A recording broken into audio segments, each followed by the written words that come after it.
Baik, Assalamualaikum warahmatullahi wabarakatuh. Selamat pagi, siang, sore, dan jelang malam semuanya. Selamat salam sejahtera buat kita semua. Semoga kita selalu dalam lindungan Allah Subhanahu Wa Taala dan sehat walafiat. Baik, berbicaranya saya di sini di depan kamera dan dengan teman-teman semua yang menyaksikan saya, tak lain dan tak bukan hanya ingin semata-mata menjalankan tugas dan kewajiban saya sebagai mahasiswa semester 6, yaitu menjalankan tugas tentang mereview dari hasil materi tentang kewirausahaan. Teman-teman semua di sini, menurut teman-teman apakah eh, apa sih yang teman-teman tahu tentang kewirausahaan?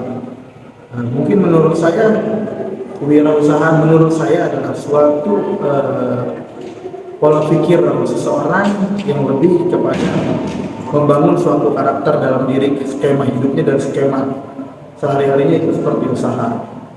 Kenapa seperti usaha? Karena tidak semua orang mempunyai niat dan tekad untuk berani mempertaruhkan dirinya untuk terjun ke dunia kewirausahaan. Kenapa? Karena kata dosen saya berkata, ingin masuk KSI, beliau mengatakan bisnis tak harus tinggi, bisnis tak harus mahal, tetapi dengan bisnis kecil apapun bisa menjadi besar dengan tujuan dan niat yang kita pendam dalam hati kita sama-sama. Tentunya niat dan tekad kita itu bulat, teman-teman. Seperti apa contohnya? Contohnya adalah niat, terutama niat, teman-teman. Kalau kita ingin membangun suatu produk ataupun kita ingin membangun suatu usaha atau bisnis, terutama niat. Kenapa?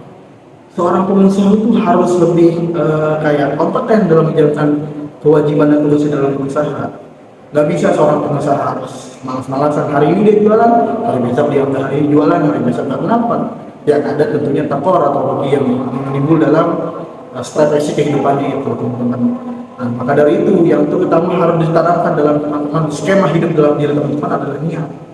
Dengan niat yang tercipta, tekad yang kuat dan gigih semangat teman-teman bisa membangunkan pola pikir teman-teman menjadi seorang pembisnis atau pengusaha. Dan bukan hanya itu, teman-teman, selain itu juga skema hidup seorang pengusaha itu tentu beda dengan skema hidup seorang pekerja. Kenapa? Skema seorang hidup pengusaha itu tentunya kita yang mengatur dalam arti seperti apa? Mengatur dalam arti naluri dan jalan ceritanya kita pada setiap hari-harinya, langkah waktu kita mana, persiapan. Contoh, di sini saya mereview pengusaha tentang chicken geprek sambal hijau.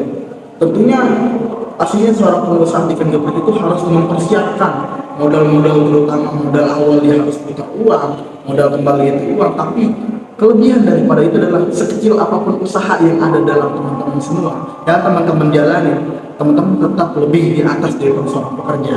Kenapa seperti itu? Karena pengusaha sekecil apapun tidak ada yang mengatur kecuali pikiran dan hati kita dan niat kita, tekad kita untuk bisa lebih maju dan maju lagi ke depannya. Karena sebab seorang pekerja beda seorang pekerja dan pengusaha adalah pekerja mungkin lebih kepada pengaturan dalam perusahaan punya kriteria apa yang dia harus dicari karyawan seperti apa. Tapi pengusaha tidak harus tampan, tidak harus cantik, tapi modalnya tekad dan semangat teman-teman semua itu bisa mencakup dalam satu diri teman-teman bisa lebih maju lagi dalam skema hidup itu. Yang penting tadi guru saya bilang niat, pasang niat. Karena dengan niat dan tekad dan sungguh-sungguh bisa membuat teman-teman lebih milenial lagi, lebih miliar lagi dalam menjalankan usaha-usaha tertentu. Dan tentu bukan hanya itu saja, teman-teman. Banyak juga yang dilewati dalam usaha, tidak berbicara tentang manisnya saja. Tentunya pengusaha pun ada masa pahitnya, ada masa manisnya. Tentunya di masa pahitnya itu pengusaha harus bisa tetap kuat, tetap berdiri kokoh dalam artian tetap konsisten dalam menjalankan usahanya. Baik sehari modal tidak sesuai, modal tidak kembali dalam waktu sehari, mungkin waktu lambat laun seminggu modal bisa kembali, itu adalah pahitnya dalam berusaha. Dan kita pun sebagai orang yang ingin menanamkan jiwa pengusaha harus bisa let go dan menerima hasil daripada usaha kita masing-masing. Itu, teman-teman.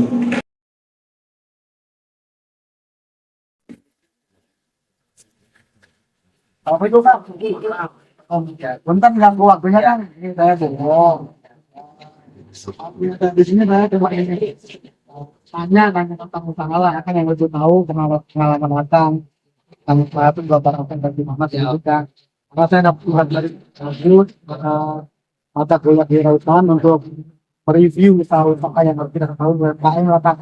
kebetulan ini video saya juga cocok ayam bapak sama video yang izinnya tangan Iya. sebelumnya oleh akan siapa namanya Wan Medan Ya. Wan Medan berapa nih 15 sih Iya. 15 tahun dah tahun hari ini kan Iya. kalau boleh tahu kenapa akan umur 15 tahun ini kasih usaha sih bang Ya, doang yang buat dari pengalaman. dari pengalaman ya Iya. kan? Tapi aku dapat ide ayam bapak sambal hijau ini gimana kan kita dapat jadi ayam bapak sambal hijau ini? Ya, tapi hijau apa karena nggak pakai saus saja atau gimana kan? Oh, kata bon. Ya. Arahan lah dari ya. Jadi lebih bagus lagi sambal hijau. Iya. Gitu. Ini akan nih berapa? 2 tahun dong. 2 tahun. Iya. Alhamdulillah berarti 2 tahun. Iya.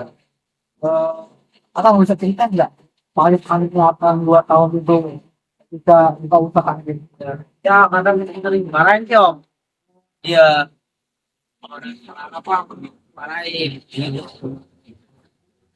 Jadi kan dapat tekanan juga kadang dari Iya. customer ya kan. Iya. Tapi akan sendiri emang pasti. Iya, sendiri. Oh, jadi tahu. Pikiran akan sendiri atau akan melihat-lihat hidup kan? Oh, jadi emang inisiatif akan udah bisa Iya. masak gitu ya. Iya, udah. Umur 15 tahun, Kang Dede udah bisa masak nih. Iya. Untuk nih saudara-saudara, masuk ditiru 15 tahun masak cakep, pengusaha pula ya kemudian ya. Sukses gimana kan? Saya mau nanya lagi, Kak. Ya. Apakah motor balik online kan ada yang namanya e-commerce gitu kan? Ya. Jual di Tokopedia, GrabFood, atau apa ada dalam Ini ada penting. oh jadi di sini ada Pakai. Iya.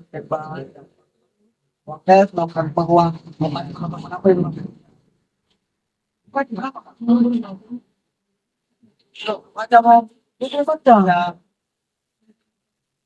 Dari jam berapa kan? Gue makan jam 6. Sekarang pulang.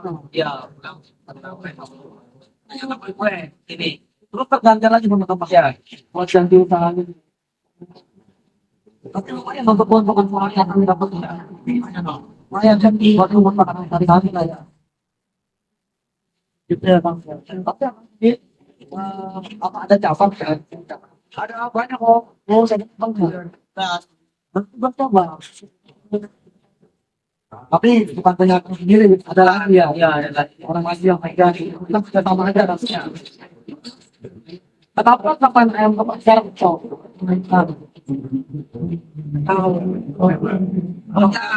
Iya. Jadi teman-teman ini Kang Beben kakaknya ayam geprek coba kalau pasarannya di dekat yang lebih dekat ini Kang Beben pemilihan 14 tahun udah sama ayam geprek aku ditiru bisa membangun tetangga percaya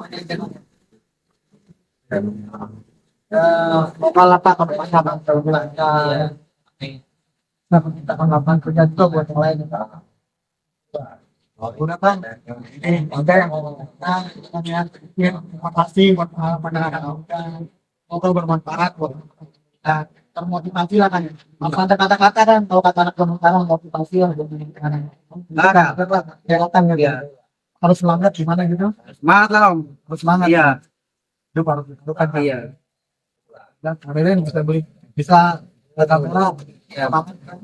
semangat oke terima kasih Kang Eden ya terima kasih ya cara kita Kang Eden ya bisa menghafal ini ya Harus legowo teman-teman. Karena tentunya lah perjalanan hidup manusia itu tidak hanya ada manisnya saja.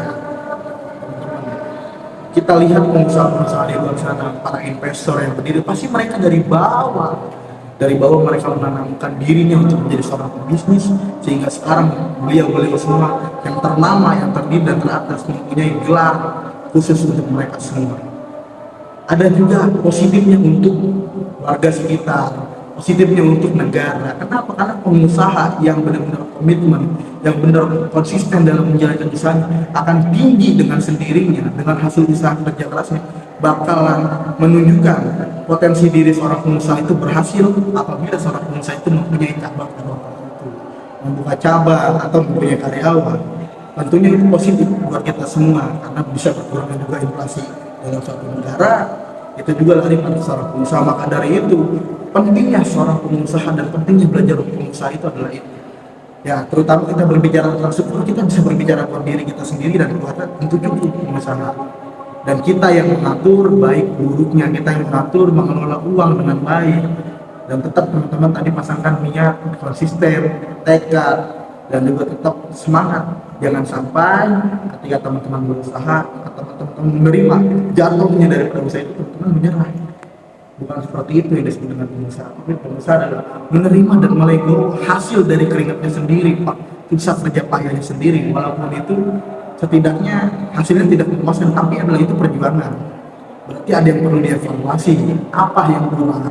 Nah, itu pola pikir kita jadi bergerak. Kita nggak hanya cuma sekedar jadi penyuluh, tapi kita berpikir itu juga termasuk insting yang baik dalam diri kita sendiri dan juga dalam kehidupan skema hidup seorang pengusaha. Seorang pengusaha nggak pusing-pusing kok sebenarnya. Pusingnya seorang pengusaha itu ketika dia menyampaikan ataupun meluangkan kepusingannya itu dengan memutar modal segala macam. Tapi ketika seorang sudah terbiasa memutar modal, tentunya bisa. Semua yang dilakukan dengan biasa, terbiasa dan luar biasa, itu pasti akan menjadi hasil yang memuaskan teman-teman. Ya, pokoknya itu saja pesan dari saya buat teman-teman. Tetap semangat, tanamkan diri untuk berbisnis dan berusaha. Jangan menyerah, tanamkan niat dalam diri dan hati, dan jangan lupa berdoa kepada Allah Subhanahu wa taala dengan harapan dan ridhonya Allah untuk selalu keberkahan dalam hidup kita semua. Percuma harta banyak tapi kita nggak berkah, tapi harta sedikit itu bisa berkah buat kita dan keluarga, itu lebih baik teman-teman. Tetap semangat. Salam dari saya, kurang lebihnya mohon maaf. Wabillahi taufiq wal hidayah. Wassalamualaikum warahmatullahi wabarakatuh.